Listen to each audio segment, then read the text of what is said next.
Salut à tous, c'est Lacpo pour un tuto minute sur Motion Café. Donc dans ce tuto, on va voir comment créer cet effet de rebond grâce à l'éditeur de graphique. Donc l'éditeur de graphique justement, il nous permet de bien visualiser l'influence que les clés ont sur le mouvement. Donc là vraiment, sur un rebond, ça s'y prête vraiment. Donc pour obtenir cet affichage graphique, on clique ici, éditeur graphique, ou avec le raccourci Maj F3.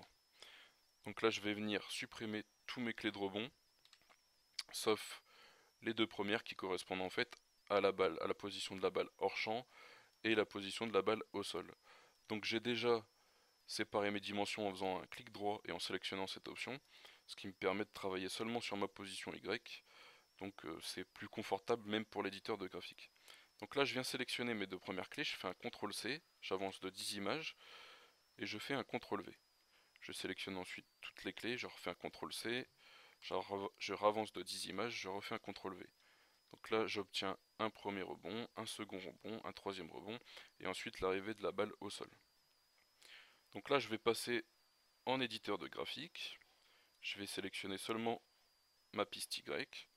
Et là, ce qu'on peut voir, c'est que les clés supérieures ici correspondent aux clés où la balle est posée au sol, et les clés inférieures ici correspondent à lorsque ma balle est en l'air.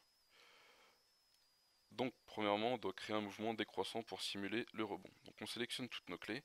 On vient ici dans l'angle, on maintient Shift et Alt enfoncé, et là on vient réduire comme ça nos clés, de façon à vraiment avoir un mouvement décroissant en fait sur la hauteur.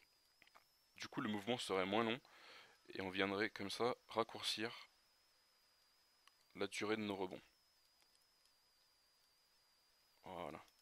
Ensuite il ne nous manque plus qu'à simuler la gravité, donc pour ça on va sélectionner toutes les clés où la balle est en l'air, on vient les lisser, tirer en maintenant Shift enfoncé nos tangentes.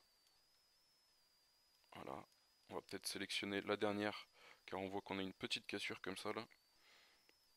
Donc, hop, et on vient tirer légèrement moins. Donc voilà comment on crée un effet de rebond très rapidement sur After Effects en passant par l'éditeur de graphique. J'espère que ça vous aura plu, et puis à bientôt pour un nouveau tuto minute sur Motion Café. Ciao ciao.